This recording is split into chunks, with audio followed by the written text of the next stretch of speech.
சென்னை எழும்பூர் ராஜரத்தினம் மைதானம் அருகே பழைய ஓய்வூதிய திட்டத்தினை அமல்படுத்த வலியுறுத்தி அனைத்து அரசு அலுவலர்கள், ஆசிரியர்கள் மற்றும் உள்ளாட்சி பணியாளர்கள் கூட்டமைப்பினர் ஒருநாள் தர்ணா போராட்டத்தில் ஈடுபட்டனர்.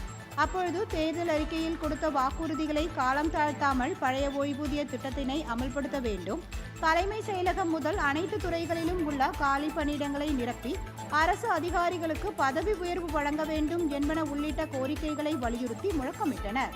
பின்னர் செய்தியாளர்களிடம் பேசிய ஜாக்டோஜியோ மாநில ஒருங்கிணைப்பாளர் அமிர்தராஜ், அரசு அலுவலர்கள் போராட்டம், வணிகர்கள் போராட்டம், விவசாயிகள் போராட்டம் என தமிழகம் போராட்ட களமாக மாறிவரும் நிலையில் அரசு ஆசிரியர்களும் போராட வேண்டிய சூழ்நிலைக்கு தள்ளப்பட்டுள்ளோம் என்றும், எங்கள் கோரிக்கைகளை நிறைவேற்றாவிட்டால் அடுத்த கட்ட போராட்ட நடவடிக்கையில் ஈடுபடுவோம் எனவும் அவர்கள் அப்பொழுது தெரிவித்தனர்.